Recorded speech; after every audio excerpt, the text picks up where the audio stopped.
Hello, everyone. I hope we're live. Welcome to the stream. My name's Sam, probably better known to some of you as Wibib or Wib or FW4IB2 for those who've been around the TAC Discord for a little while. And this is my first live stream, so I'm sure there'll be some teething issues, but hopefully it'll all go well. I'm delighted to have as a guest for this first stream Ineria, who's the champion of the beginner tournament, which was last, I think it was just at the end of 2020. Ineria, welcome to the stream. If you'd like to introduce yourself to everyone and say hello.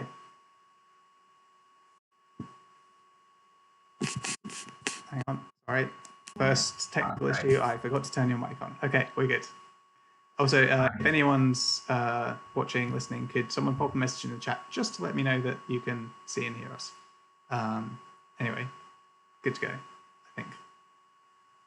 All right. So again, stream, this time with sound. I'm Marlin, also known as Ineria on Playtag and Discord. Joined back at the beginning of this year, I believe, the beginner tournament, and then stuck around since then. Awesome. Well, thank you for coming on the stream. It's, I think, probably easier to be doing this as a conversation rather than just talking myself. But how did you discover TAC in the first place? So, I didn't discover TAC personally, but it was my boyfriend Nitzel who discovered it. And then we started playing person to person, and then he entered the TAC Open last year and roped me into joining the beginner tournament at the beginning of this year because he wanted the TAC book. He thought he couldn't enter the beginner tournament anymore after having just had the tiebreaker for third place. Perfect. Awesome. Well, that's great. And apart from being sort of roped into it by Nitzel, what is it that sort of drew you to the game? Do you play a lot of abstract games, or are you more of a Euro gamer, I suppose one might call it? And what do you enjoy about TAC?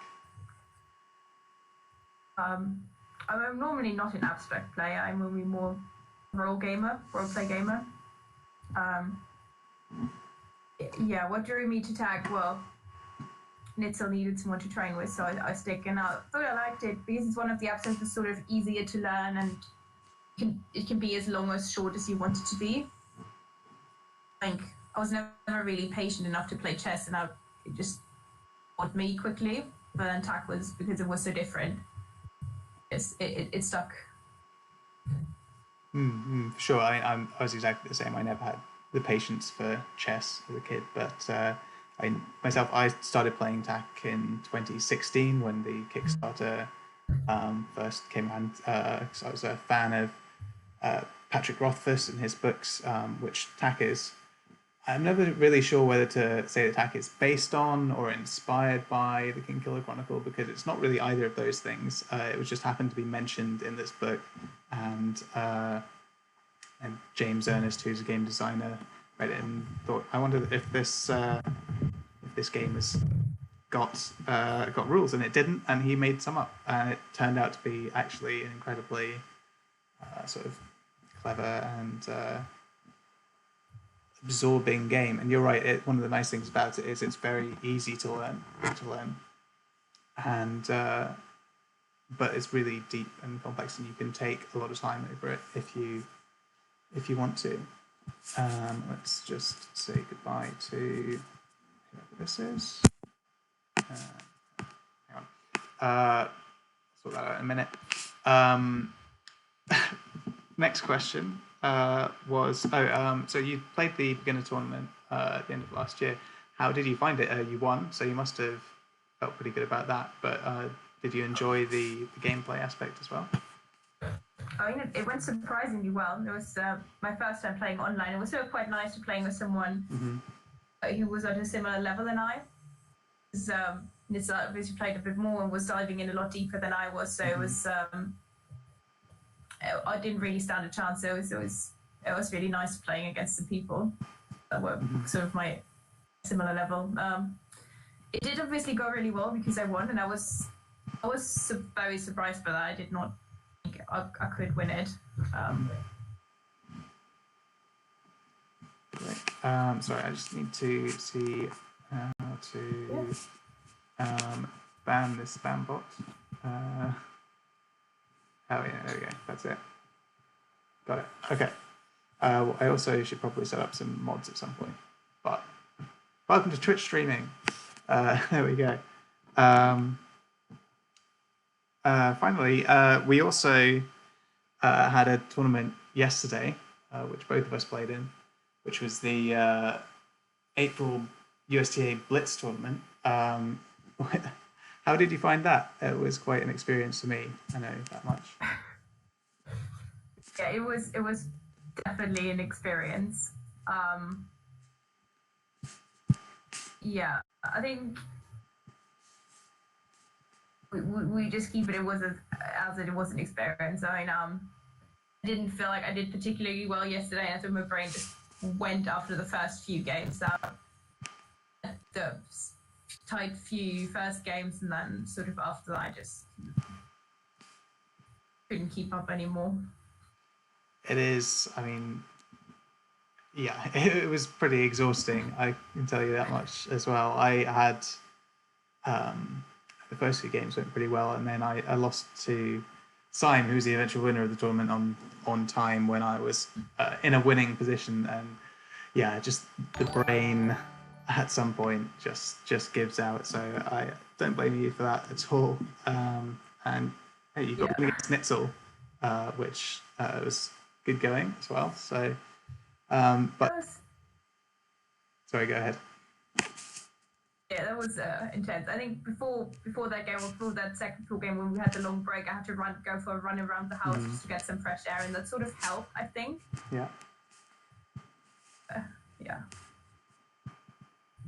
Excellent. Well, hopefully games this evening will be a little bit more kind of calm, laid back. So the plan is we're just going to play a game or two, and we'll talk through our moves and sort of give the viewers sort of an idea of our thought processes, how we're approaching the game, and hopefully people can learn a little bit from that and also enjoy the show. So I'm going to switch over to the correct. Okay, so we're now on playtech.com, which for those of you who are unfamiliar with the game is basically currently the only place where you can play online sort of in real time. You can also, if you want to check out the game, the best place to do that is head to the TAC Discord. And there you can play asynchronous games as well as sort of interact with the community, get to know some people. And yeah, we're a friendly bunch. So let me create this seat here, and hopefully you should see that, Ineria. Yeah, I can see that. Okay, we can get started. Okay, and I got white again. We're playing with Komi, which means I'm not going to try and explain all of the rules of the game just now to those who are new, I'm afraid. But what it means for those who know a little bit about TAC is basically the player who plays black, because white has an advantage from going first, the player who plays black is going to have 3 added to their flat count at the end of the game.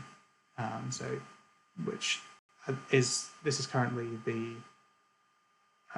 setup that most of the tournaments we've played recently have, including the Blitz tournament yesterday, and it just means that the first player advantage is slightly diminished. Now, for starting off, I'm going to play one of Ineria's pieces. She's going to play one of my pieces, and the standard sort of meta received wisdom is to place your opponent in one of the corner spaces. There is an argument to be made. I know Reed's been a proponent of placing in one of the spaces just off the corner. The idea being that because we're trying to connect one side of the board to the other, and the corner spaces are connected to two sides of the board, they're more valuable from that point of view.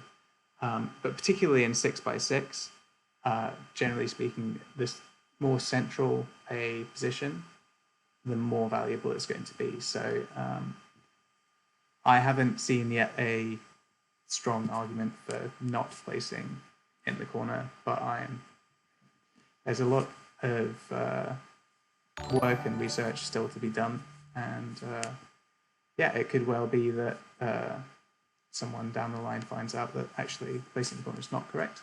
But for now, I'm going to stick with what's standard at the moment and place Ineria in the corner. And I think I'll just mirror that. I'll go for adjacent corners. Okay. Great. So standard, again, the most common place to go from here would be to place in one of the central squares, usually the one closest to my piece. But I've actually been having some success, again, in the Blitz tournament yesterday with placing just off the center. So I'm going to try out that one for this game. This is a position that Tactician Bot often starts out with playing as white. Yeah, it's interesting to experiment and try out new opening positions. I know Skolin has been experimenting or set up an opening sort of analysis tool. I'm not sure exactly what to call it, but I think it's cool that there are people in the community who are sort of expanding our knowledge in that way, rather than just, generally speaking, I tend to play a lot of games and just see what happens, but it's cool that the game has enough depth to it that we can, there's lots still to find out about it. Yeah, I think exactly. I think that's one of the cool things of TAC, because it's very young still. There hasn't been a lot of perfect lines to play. I've actually never tried Brave Tactician. I think he's just going to destroy me in a few moves. I'm not sure what the best position for me here is, but I think I'll place on the E5 just to get in the way of your horizontal and your vertical, hopefully. See if that's giving me some influence over your pieces later. Mm-hmm. Yeah, that makes sense, and just sort of disrupt that potential threat down the sort of E and F files. Given that you've done that, I want to then start moving more into the center of the board. I think I'm going to place on D4 just because that's connected to my pieces. It's, like I said, getting that center influence and maintaining the momentum of, I'm still closest to creating a road, which means I sort of am in control of the game from that point of view.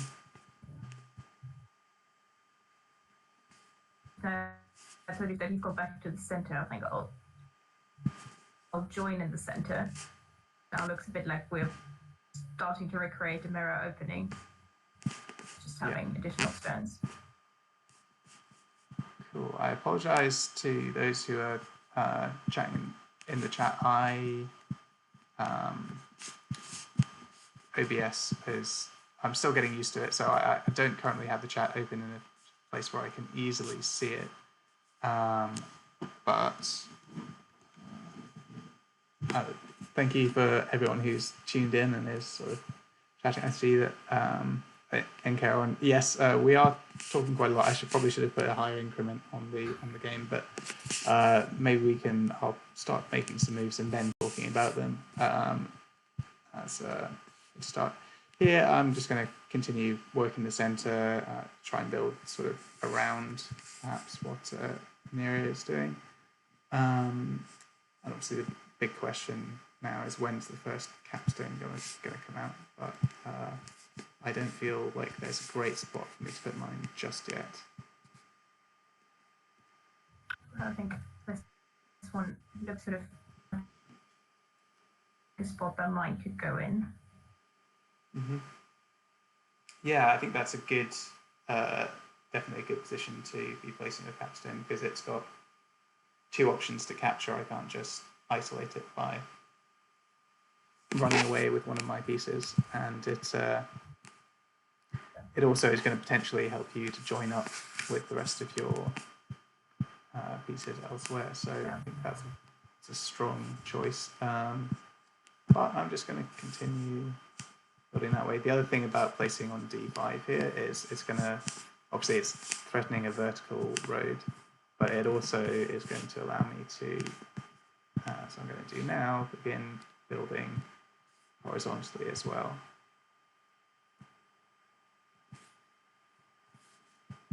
And just continue with that now.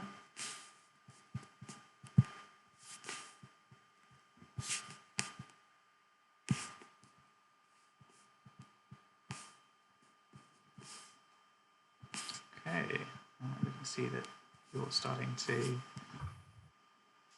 threaten along the horizontal path as well. How would I want to do this? I think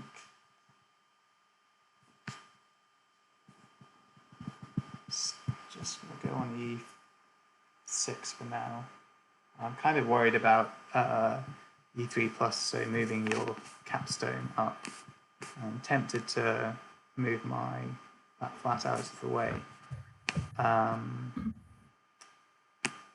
But I think for the moment I'm happy just placing more flats, because more flats, as we heard yesterday, is more better. Yeah. I was definitely tempted by that e3 plus move if you had presented me with the thread. At the moment, I'm not sure if it is my best option yet, or if I should try and go do something somewhere else. I'll just have you work around the b5 now. That makes sense. I mean, that's the challenge with black always is how do you read that the more flats is more better was some advice that was given to Simon on his stream during the Blitz tournament yesterday. I think that was floating skull, who was cheering on Simon on this stream.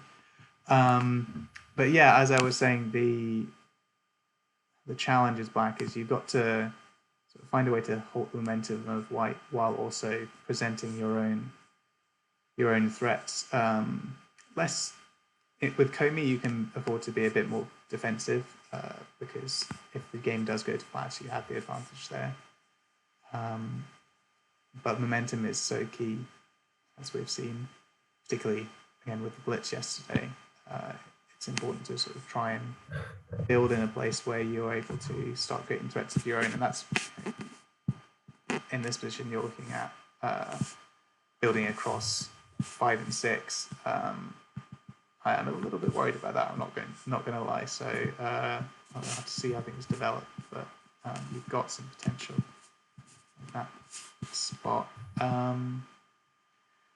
Now I'm debating whether I want to place my capstone. B4 would be the obvious place to put it because it both gives me an option to capture to C4. It's fairly central.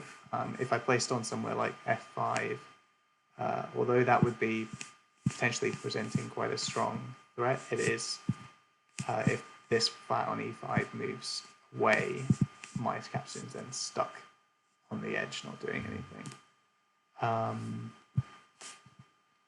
But I don't love the B4 spot either, so I'm just going to place a flat, and I'm going to hope that a more enticing position to put my capstone in appears at some point. I think we're just going to keep you from getting to the edge now.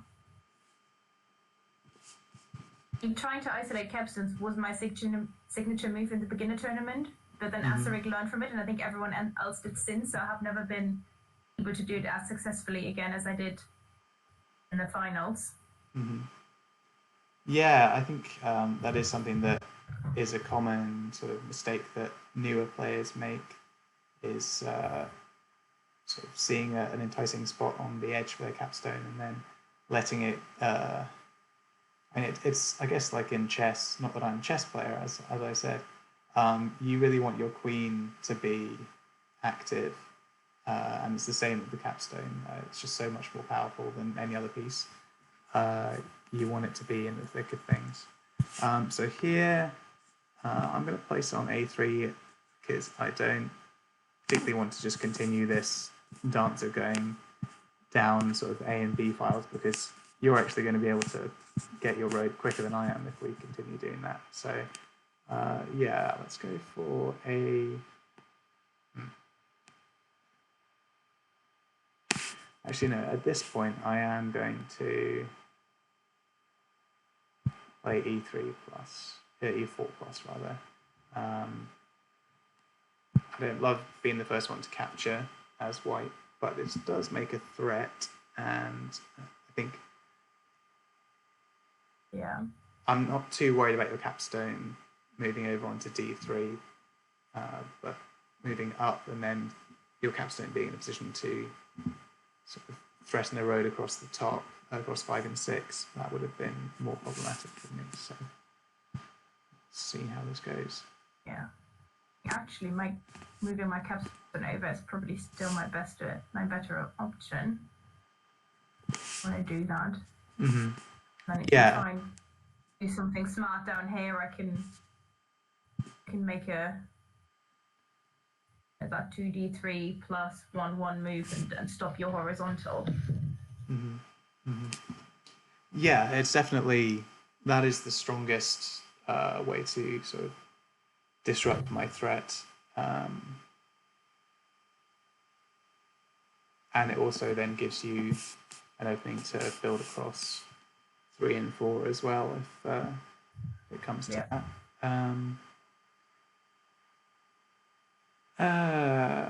I'm not loving this as white, to be perfectly honest. I don't think that I've turned my first move advantage into quite the advantage that I was hoping. The fact that I haven't placed my capstone yet is unusual by the 11th move of the game. And yeah, I think that's probably a slight error, but there's still plenty of time, plenty of opportunities. I am going to, if in doubt, place a flat, make a threat. Okay.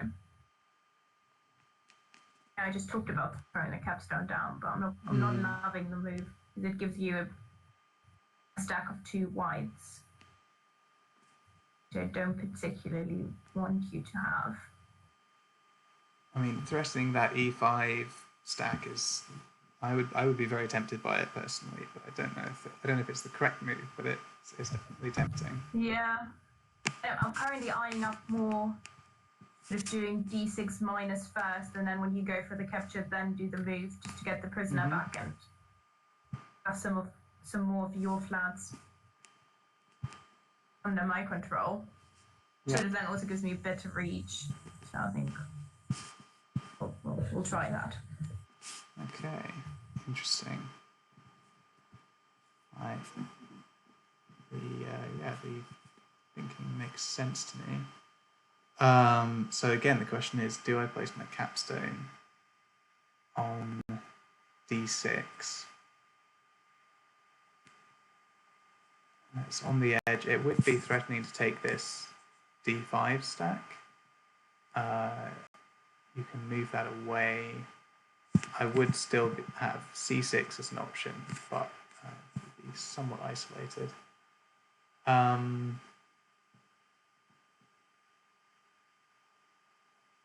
Yeah, I don't want to capture d4 plus just because that's what we've spoken about. You can jump up with the capstone, and then I'm in potentially in trouble. The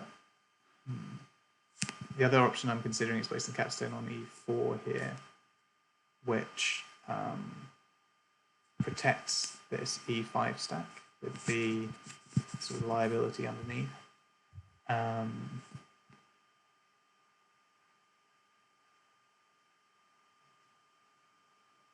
really not sure what the right thing to do is here.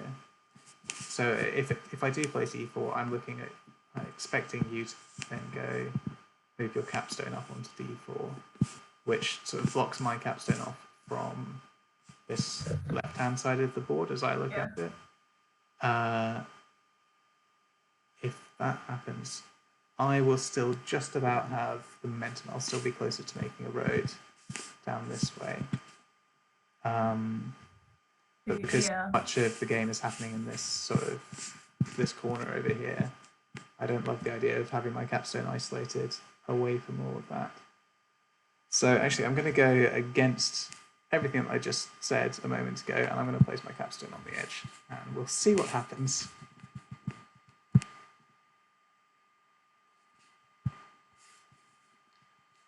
Sort of thought I'll try and trap you in a little bit. That's fun. And also gives you a hard cap, which is definitely going to be useful going forward now. So I've got this little stack here, which I could do something with. My first instinct is to throw this across and spread out to e4 and f4. The problem with that is it then means that you've got a lot of pieces over on this side here, and my capstone is now somewhat isolated on the edge. Actually, given the fact that the position my capstone is in, I think I actually need to capture onto c6, just because if you did something like c6 minus, that's definitely not. Which was totally my idea for the next move now. Yeah. So I'm glad that I noticed that option. Kind of hope that you would be tempted by doing your own hard cap and then threatening the stack on e5. So that would give me the time to do the c6 minus.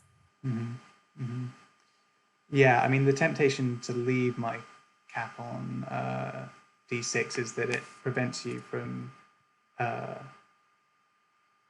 you would have to take that whole stack with you to move away, otherwise I would be able to free that captive under your capstone. But realistically speaking, with a hard cap, you don't really want to be giving that up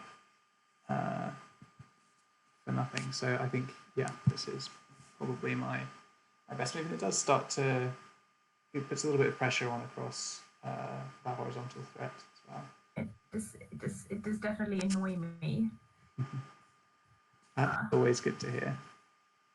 I was thinking if I could just do c6 minus now, that felt really clever to me. But,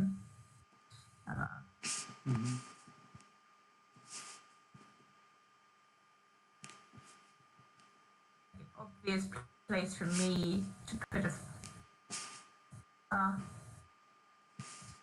sort of an obvious place for me to put a flag down would be now on d6 to have a secure connection from my bottom, which also kind of keeps in touch with your e6 piece, which is your bottom connection currently.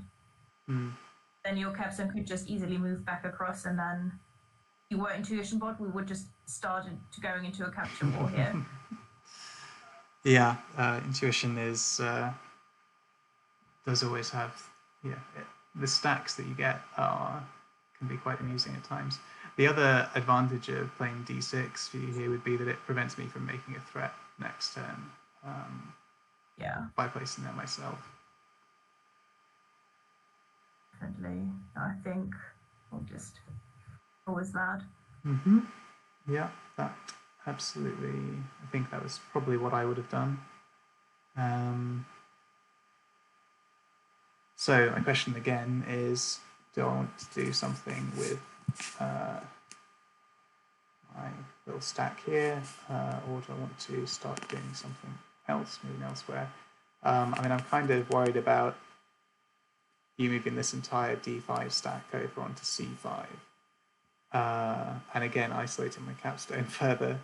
I did say to never place your capstone on the edge, so that'd be a lesson to our viewers. But I don't. So the an option for me would be to self-capture onto C5 myself, which would then threaten to spread down across C3 and C4. Capturing my own piece when I'm not creating a hard cap. I suppose I could leave one of your pieces on C6, but then that gives you open to make attack threat. Yeah, exactly. So I don't like doing that.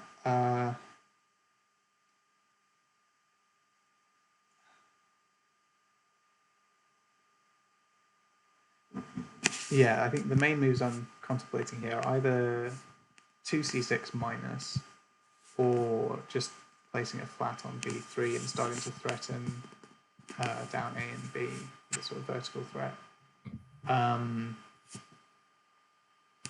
The problem with that is, like I said, D5 left is it really doesn't look great for me, so I'm going to do something that's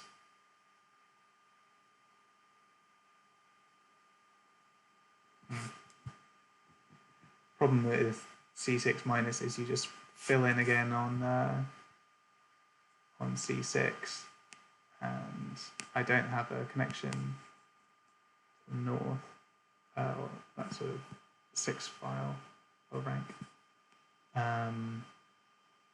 And you then definitely got the momentum across that way.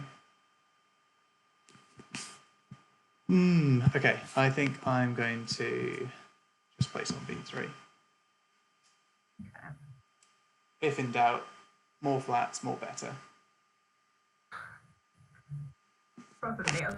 I'm definitely tempted now to just throw a wall on B2 to be able to do a B2 plus move and just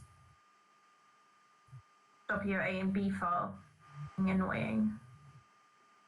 That would probably just get away with a flat. I mean, a wall would pretty effectively shut down that potential threat. Yeah. And let's have a look at the flat count. I've got 5. Yeah, me I've too. got 10 to. So that's 7. So currently we're even given the Comey. But you've got some good. I've got a potential +2 move. And you as well. Yeah. Yeah, but I'm just going to go ahead and place the wall.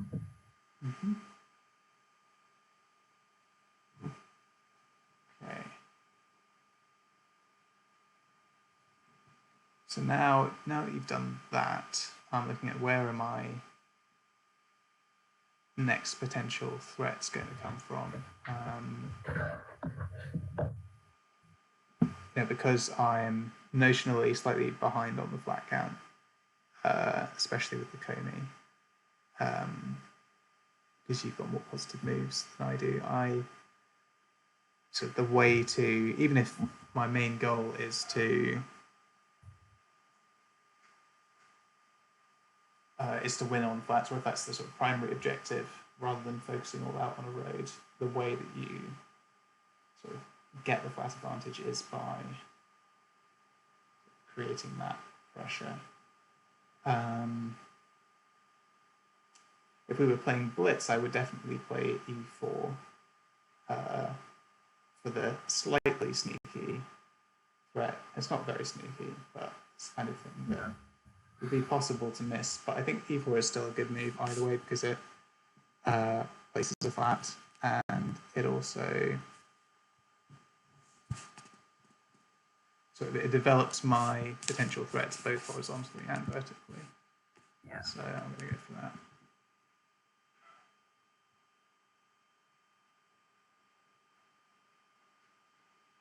I think, what am I going to do now? And the annoying thing is that I can't. What I wanted to do first was just move my capstone stack from D5 to C5, but I can't do that because you've got that little stack there. Just sort of annoying. I think what I have to do instead maybe is take that stack and move it to E5. I don't hate the move. It gives me another prisoner back. Yeah, taking that stack is definitely. Yeah. It's been looking pretty tempting there for a while, and it doesn't. Yeah. It gives your zone more reach as well. Yeah, but I lose if I do that move because you've got the 2 white flats, and if you just do 2d4 Of course, so it does. I'm not doing that move. What I'll do instead is just move the wall down. Yeah, that stops it a bit better. Yeah, and then that gives you the option potentially next move to do that.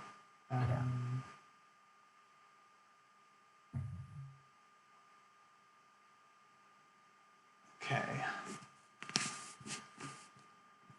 So I can make another threat just by moving the top one of these, this stack over onto C4. That's creating another liability for me and doesn't really improve my position that much. So I'm just going to continue building this kind of vertical threat, building my influence on E and F, and see how we go. I don't want to go E3 or D3. D3 just gives you a new threat. Yeah, D3 does create the threat. It forces you to do something with probably with your capstone. Yeah, you can place the wall on D1. I think now that I've blocked off your horizontal threat, I can now actually take the stack on E5. Yep. It stops your vertical direction. You can't currently do anything horizontally. Yeah, and that's I just don't think maybe we should start talking on my playing time because yes, it's sort of 10 minutes now from me. Okay, I'm going to make another threat here. I know that you can throw that. Oh, my other option is, do I place a wall here? It's slightly counterintuitive. You would be able to smash, but it does prevent you. I'm going to do that just because the idea of you taking that whole stack and throwing it across completely disrupting is feel great for me. So, but a defensive wall like that is not ideal. You could smash. Yeah, could smash, but I don't think it's actually giving me any option. It's not actually helping me in any way. Yeah, that's always an option for later as well. Yeah. I mean, I totally wanted to go back in that direction finally, also then with my new bigger stack blocking your capstone, but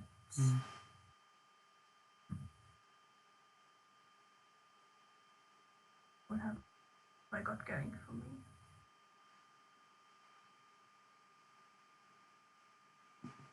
At the moment, it's looking like you've got some longer connected harsher roads than I have in mine are. And sort of displaced a bit from the centre. Your wall now. Yeah, I think what we can see in this sort of spot is you've got a lot of pieces on the edges, uh, whereas mine are much more central, which gives me more opportunity later on. But you do have the advantage of that big stack, which can go in many different directions down the line. So it feels pretty balanced at the moment. I think I've still got the flat advantage. I'm counting. You've got showing, and I've got 7 showing. Which puts you. We're both on 10 currently with the Komi. Yeah. And you've got a little bit more sort of opportunity, some more positive, a few more positive moves with that stack. I can spread one of my pieces from D4 to get effectively a +2 move or a +1 move. I think what I'm doing, just to stop your connection here, I'm just going to place a flat on F5 now, just build on my flat count, and then I should at least stop it from just building that vertical thread again around my capstone.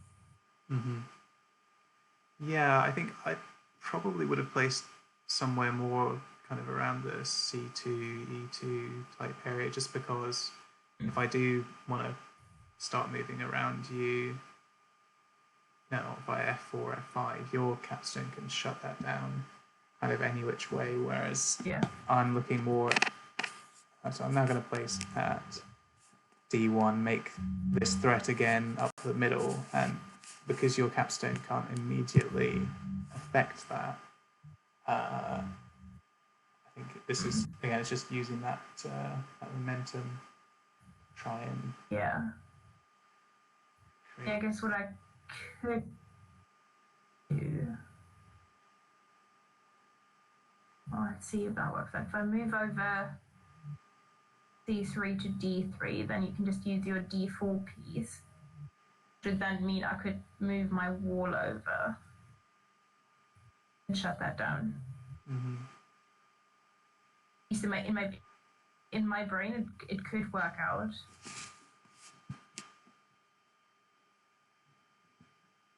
It could also go horribly wrong. Yeah, I mean, I think, what are your other options for disrupting this threat? You could play, I guess, D4 plus, but that lets my capstone come in. That's I could also do A4, B4, A4 right. That doesn't actually stop threat because I can spread from D4. So true. Yeah, I think C3. That's not an option. C3 is probably...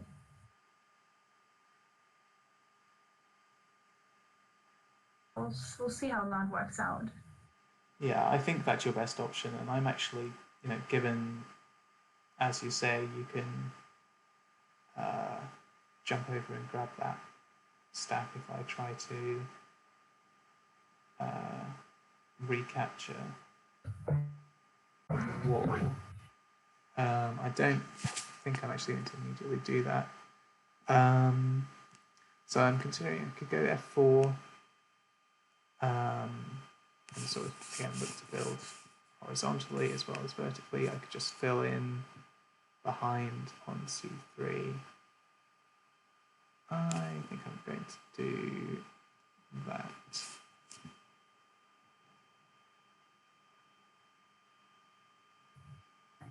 I don't love this because it doesn't immediately renew the threat. And your wall. It definitely gives me the option now to move my stone stack upwards. Bring it into a position where I can have more influence over the center board again. Yeah.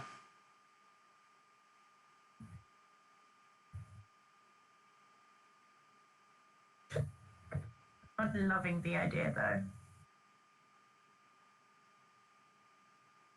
Well, I mean, the thing about my wall on d5 is it's sort of getting in the way of me creating any further threat along 5 and 6. So you don't need my worry is quite just as much.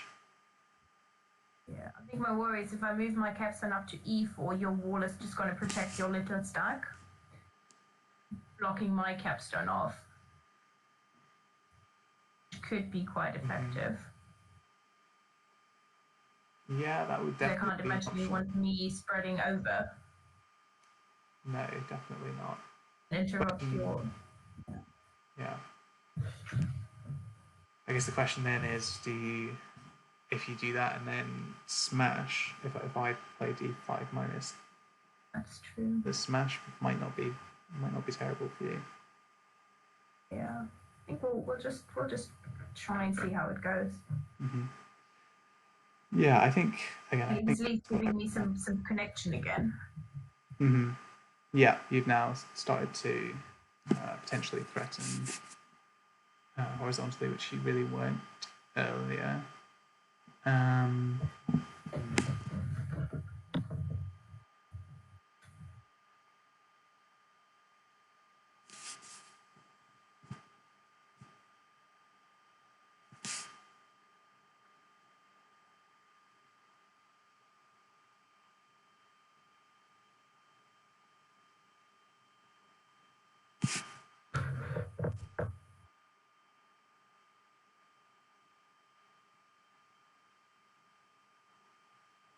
I think I'm going to give you the option to smash.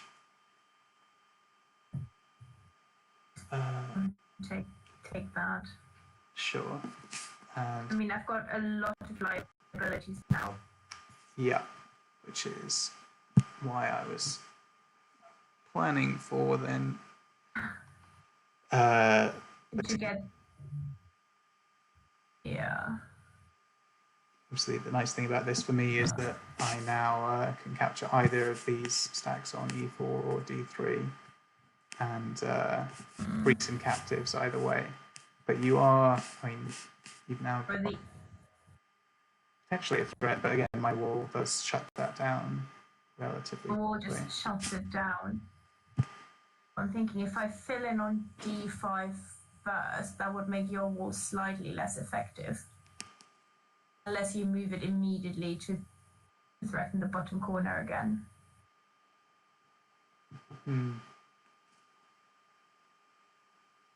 If I fill in first and then do a5 to b5, and moving that wall to e4 wouldn't help. Also, it also gives me a connection almost to Sours. Yes, yeah, that's definitely a bonus. Because it's not attack threat immediately, I'm going to take that opportunity to grab this stack. And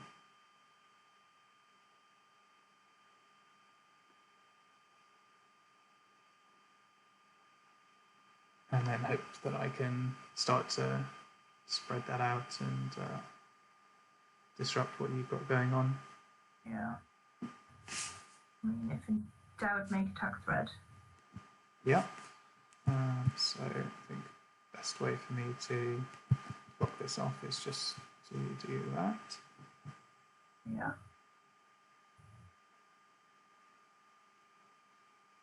As we can see, my capstone is sitting all alone here on the edge, doing not very much at all. So he's gonna. Yep. He's gonna start building horizontal and vertically again. Yeah, I like the look of that.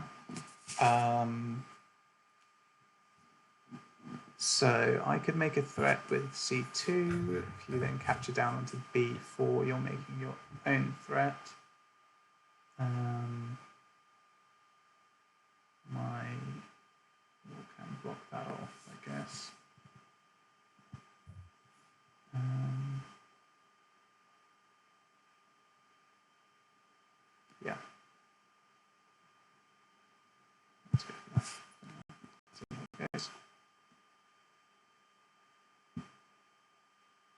think, as you said, I'm just going to make my own thread now. Yeah, I think that definitely, generally speaking, capturing, you've created another liability for yourself, but it is effectively protected by the wall, so that's not too much of an issue. So I think defend that, probably need to spread back out this way.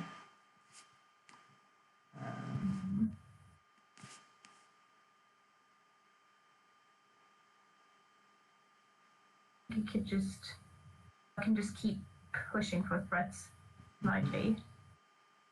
Yeah, get into a little bit of a capture war here, I think. Yeah. I guess my other option would be to chuck a wall on f5, but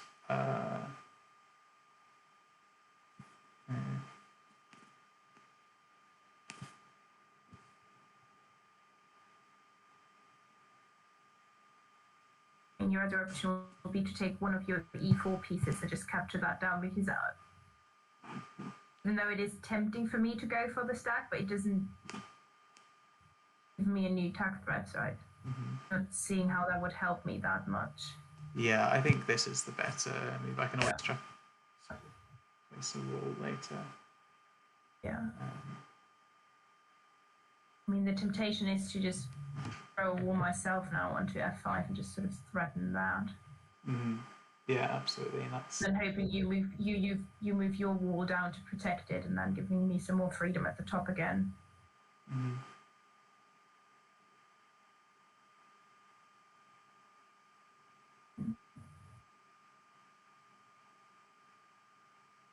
Question is, do I gain from having the stack?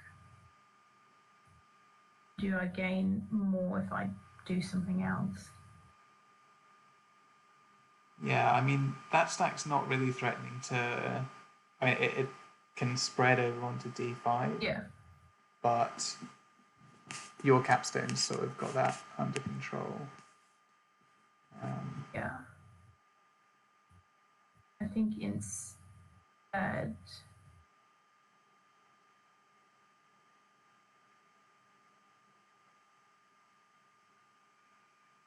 we counter flats again.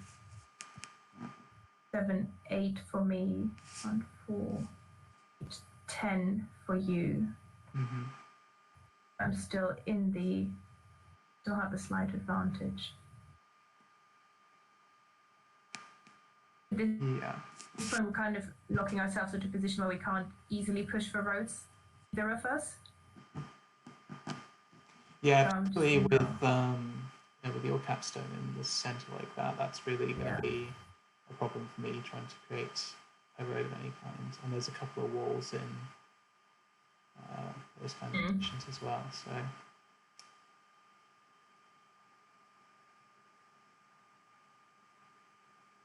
I sort of think if I should place some flats up at the top, which don't immediately help me, or if I should put my position in the bottom corner, which also don't immediately help me.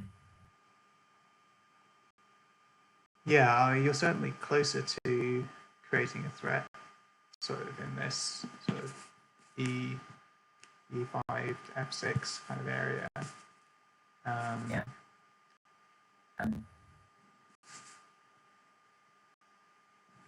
The advantage of doing something like placing the wall on F5 is if you can capture that stack live, it gives you the possibility of a drawbridge threat where you can get a flat on F4 or F5. That's true. You could create a threat that way. And I'm struggling to see any moves that are giving me an immediate advantage, but I think maybe just having the defensive wall in F5 is something I can work with. Yeah, and I really don't have. I mean, the good thing is you can't actually take the stack with your own wall. Yeah. Because you would need to leave. You've got 2 black pieces. You would need to leave my piece behind. Yeah, absolutely.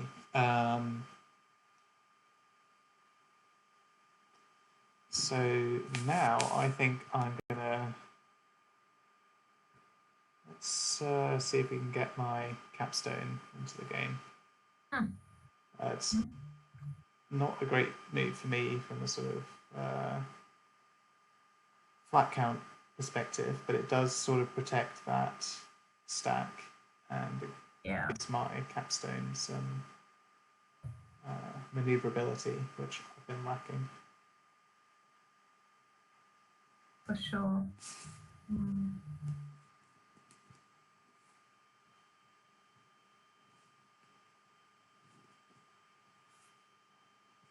If I take that stack now, that just results in a crush from you, giving you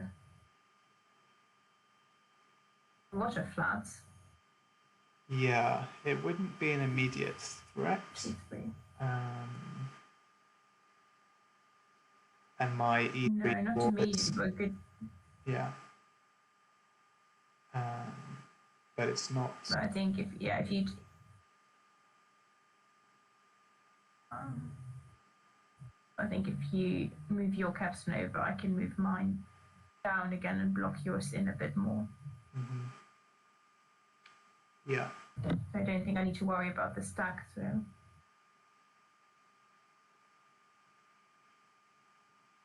I might just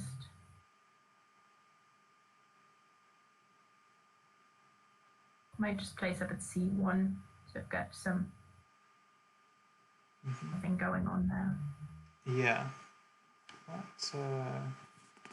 That makes some sense. I think I'm particularly because what move I've been looking at is then C6 just create a threat for my capstone to come on to C4. Yes.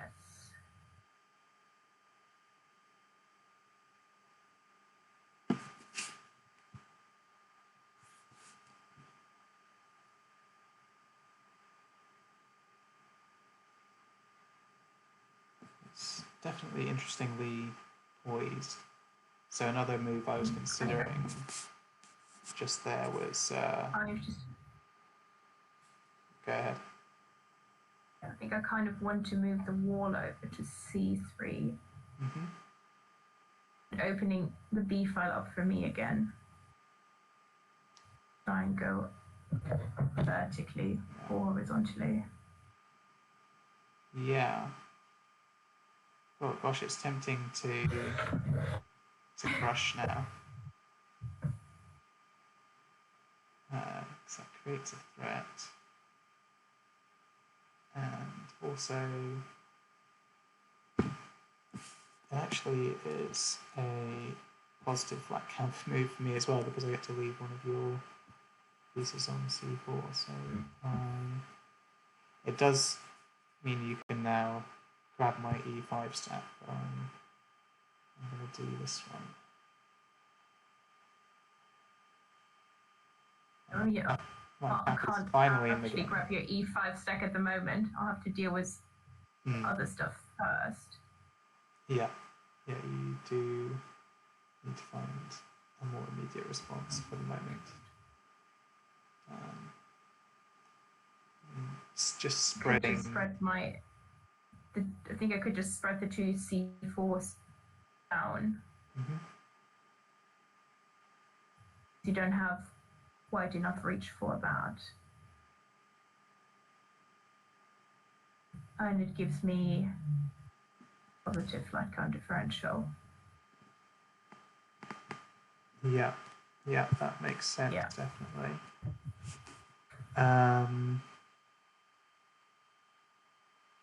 Given that, I'm going to. So I want to start.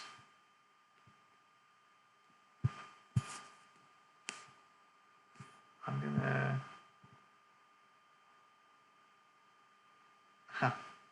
Okay. I'm gonna place here, which again in Blitz would be quite the sneaky threat for crushing my own wall. But I like it because it's one of those moves that builds in more than one direction. So if my wall does move out of the way there, I'm potentially going north south, and it's also it leaves my capstone with the option to still spread either in either direction. I think to stop it, I should probably take that stack now. Mm-hmm. Still leaves you the possibility to go horizontally. Yeah, but it pretty effectively cuts off. Well, it doesn't entirely cut off my vertical threats, but it does also get you closer to making your own threat north to south. East to west rather on 5 and 6. But I still just about have the punch and momentum, so I'm going to just place on F2 and make another threat.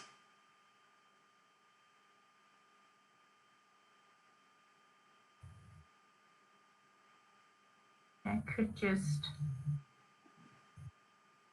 Oh. I could block you as well, but that doesn't really help because then you just place B2 and bring you. I'm thinking maybe a D3 minus move. And if you capture back, moving the capstone out of the way, even though it disrupts everything that I've got going on. I guess, yeah, the other option would be to, even just the wall on B3 doesn't do a ton for you. No. And I even C1 plus couldn't, well, even that you could just immediately recapture with your capstone, sort of leave me in a worse position where I still would have to move my capstone up and just more of your pieces open. Yeah, that makes sense. So the question is, if I recapture with D1, sort of take this stack, that lets you throw your capstone down. It actually doesn't. No, it does. Yeah. It does. Yeah, you would still be able to do that. Which gets your capstone. It gives you another black piece under it. You can potentially spray. I don't really like that much for me. So I'm just going to make another threat by placing B3 instead, and force you to come up with the solution.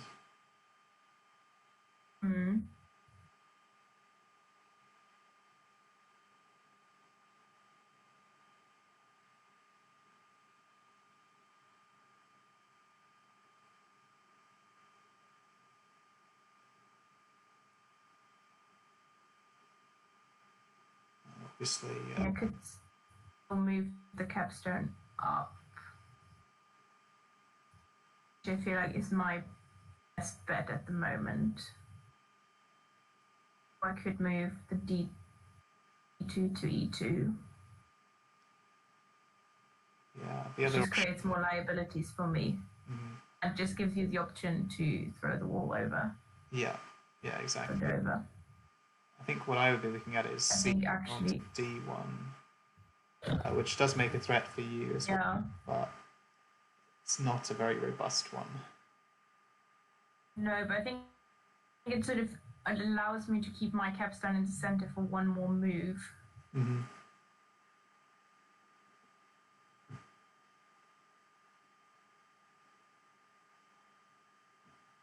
So I'll just... Okay. Cool. I think on that, I obviously need to block your threat. I'm going to do this, which prevents you from bringing your capstone down this way, but it does mean that my capstone's a little bit more isolated if you manage to block off, so it can disrupt this enough. Yeah, I guess I don't have much options.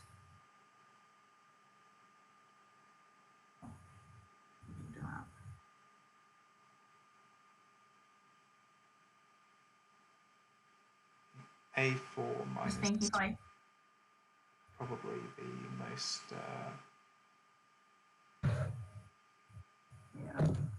slows me down the most, I think.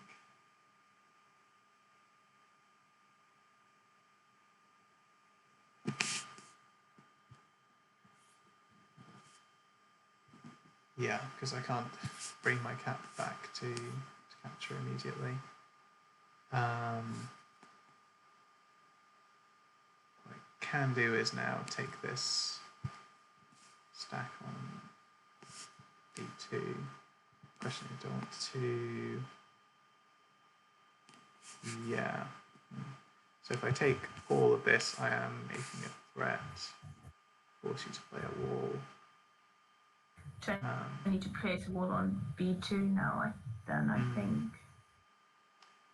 Yeah, the other option is to take the that flat count, leaving a piece behind is potentially slightly better. Yeah, I can. Okay, let's make a threat. Alright. We'll just place a wall. Yep. That makes sense.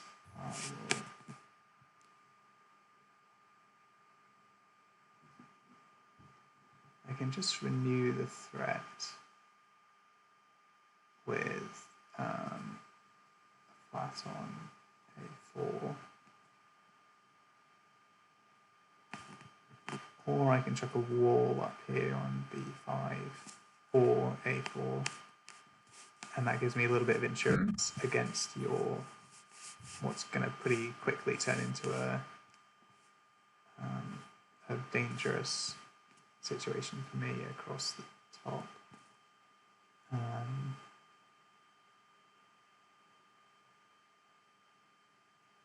Yeah, I think I like having a wall up in this direction. I'm going to place on A4 just because it gives me the option to create a threat next turn by taking A3.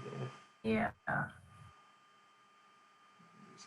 I think it just gives me enough time to brace to just do what been wanting to do for a while now and just place B6. Yeah. Which I think forces me to take this B4 stack rather than the A3 stack. Does not create a attack threat for you. No, it doesn't. Which would have been the advantage of taking A3, but then you can just move your wall up to B3, and then my wall would be doing not very much to counter your threats. So I'm just giving you the threat now. So I'm going to spread up this way to block that off. It does create a threat of my own as well, which is nice. And means that my wall can potentially free these captives on C5 and 6. And what happens?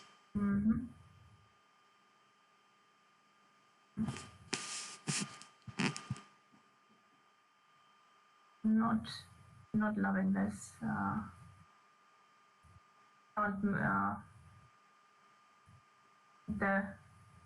One of my best options is actually take the wall from B2 to C2.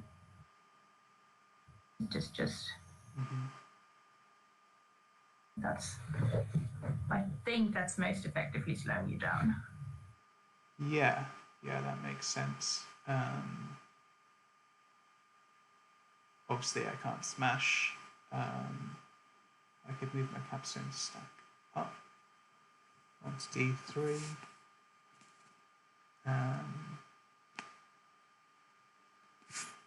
I think what I want to do is I want to get an anchor point on the A file, so I'm going to play on A4.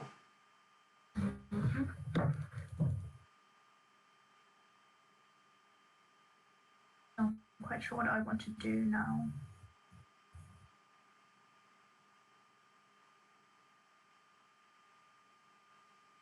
Yeah, it's tricky. Yeah. What's the flats? 2, 4, 9 for you. 3, 6, 9 for me plus the Comey. Yeah. So I'm just tempted to put another wall on C4, be able to disrupt in the B and C file if I need to. C4 wouldn't work because I have attack threat across the middle, so you would need to place it on D3. It's good that you mentioned that because I totally did not see that.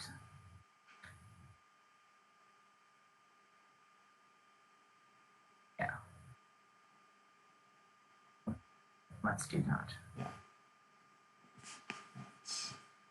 That makes sense. And given you the Comey, you do have the flat count to spare.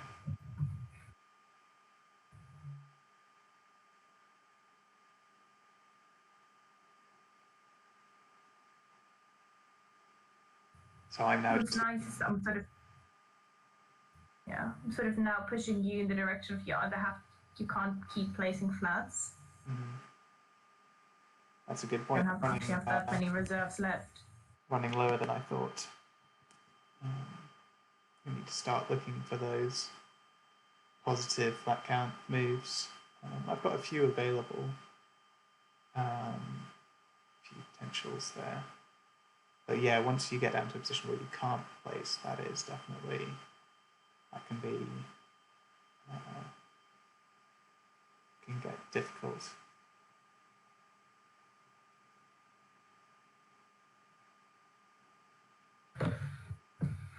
Yeah, I thought I'd given us enough time, but we're running a little bit low, so just keep an eye. My turn again. Keep an eye on that. Yeah, sorry, it's you. I placed on B2, so sort of start working on that vertical threat. Yeah. Actually, joining up along the bottom. Yeah, I think now flat on C4 might give me some more things to do. Mm-hmm. Okay, I'm just going to place on B1. It's not attack threat yet because this wall is in the way. Yes. You don't have any friendlies under there, so I don't need to worry about that just now. Yeah.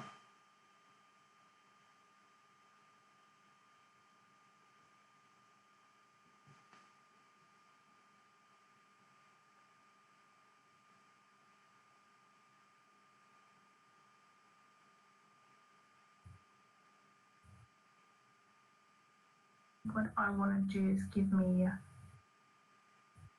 connection on F5. Yep, that makes sense. So I'm going to, I've got two options to make a threat. I can either capture C6 or I can place on, three options, I could place on C1 or I could capture down onto D1.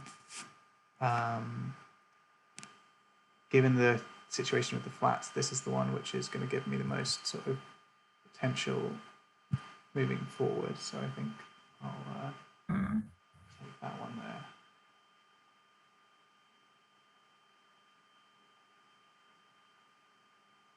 I guess the kind of obvious one for me is to take A5 to B5 and just view the counter threat. Yeah, so which the obvious response is this one, which is again not quite a threat, but it does, it's a good, it blocks off your threat and it's positive. I can differential positive for you.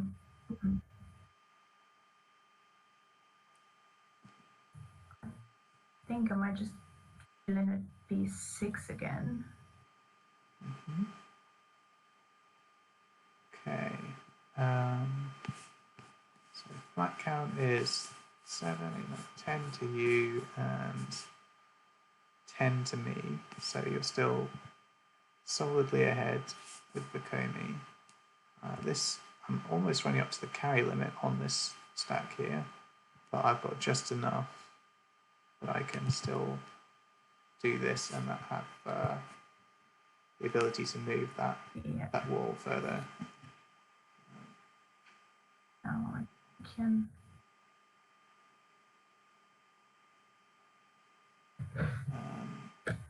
Make that. I can just counter threat you again. Which I should probably do as well. Mm-hmm. Yes, and that means so I can only move this stack one more time.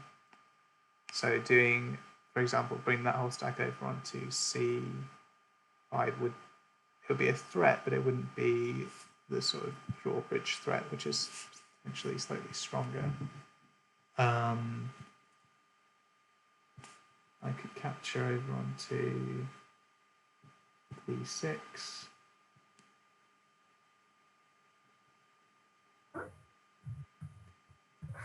So let's do one of those things.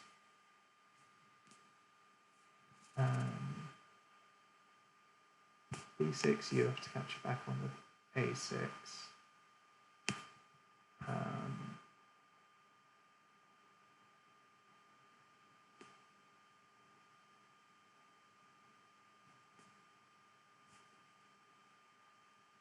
also slightly worried about your capstone getting into a position to smash and take all of these lovely flats, but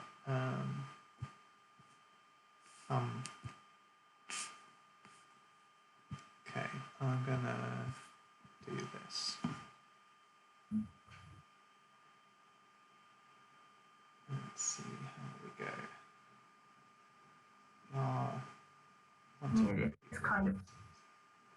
It's kind of obvious to just take the B6.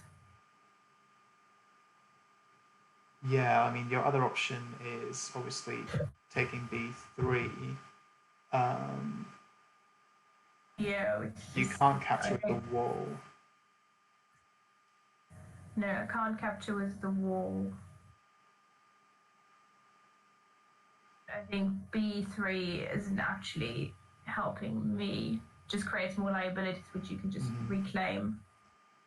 Yeah, so the flat count moment is 1, 2, 3, 4, 5, 6, 7, 8, 9, 10 to me, 5, 6, 7, 8 to you. But this is then going to be 11 to 7. So this gives me the lead on flats, even with the Comey. I think 1, 2, 3, 4, 5, 6, 7, 8, 9, 10, 11. Yeah, 7. 5, 6. At least you're not giving me attack threat. Yeah. No, I'm not giving you attack threat. Just keep an eye on your time as well. Oh yeah. Yeah. Sort of turning into a blitz at the end here, unfortunately. I'm going to make a threat here, place some flats. And I think I'm in a position where I should just be able to close this out on flats at this point. I think. That's a nice little sneaky threat there, but I'm going to pick that one off. It's still not a threat for... Oh, no, it is a threat for me, actually, down on for capturing D1.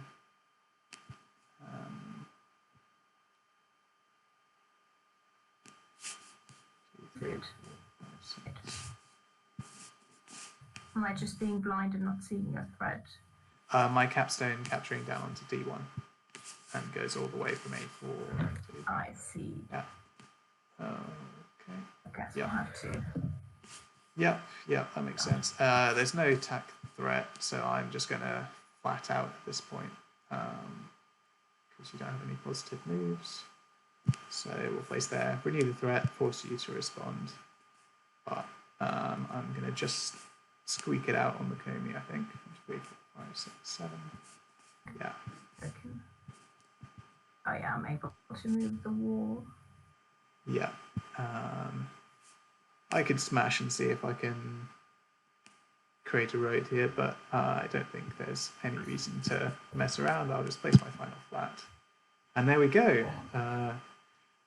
11 to There we 7 go. plus 3. So it was close, but I think just interesting to go back over that another time, see where these sort of turning points were. But I think actually for me the most important part was when I was able to get my capstone off that edge, and finally, so yeah, it would have been here around move 28. Yeah. Get my capstone into the I game. think that was good for you, and I think I got my capstone, even though it looked very strong. Then in the end, got a bit stuck because I couldn't really move it anywhere useful. Yeah. Granted it. Yeah. Once around.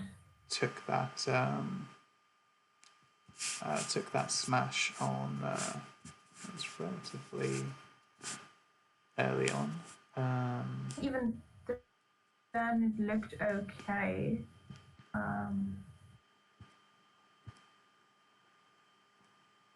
Yeah, so that was the smash, and you were looking. It was looking pretty good for you.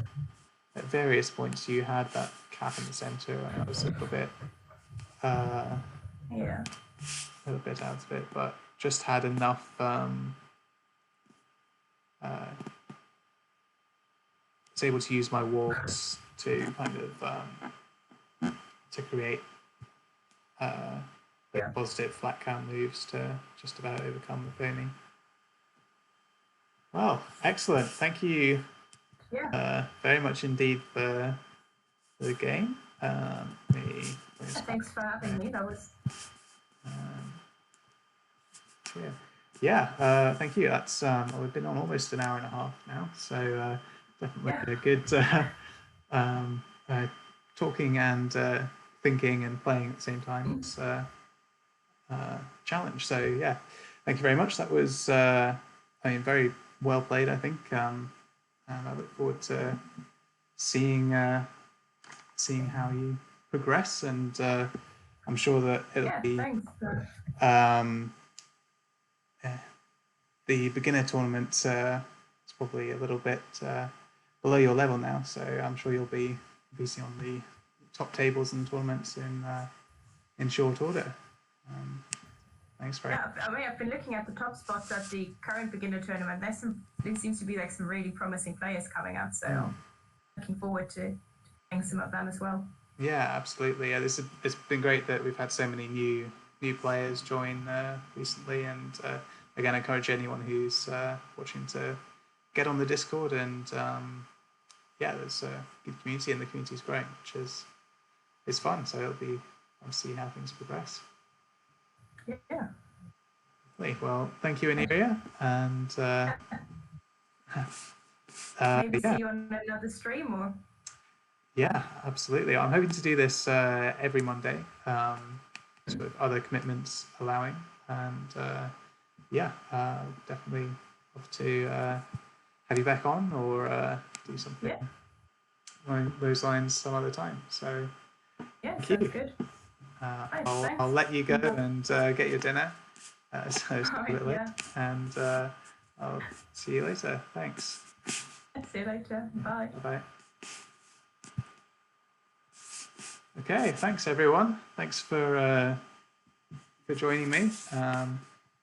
That's all right, Floating Skull. Thank you for tuning in. It was a very interesting game actually. So and definitely, obviously, it is a different type of experience when you're sort of talking to your opponent through it. But I hope it was interesting and informative for those of you watching.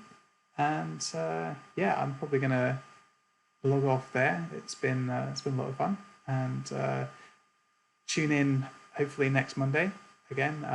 I'm planning to do a variety of different things on the stream. I'll definitely play some blitz games and see how crazy those get, and definitely be cool to get some of the other members of the community in and do some similar games like that. If you enjoyed that, that's really good to hear. Thanks, everyone, and tune in next time. Cheers.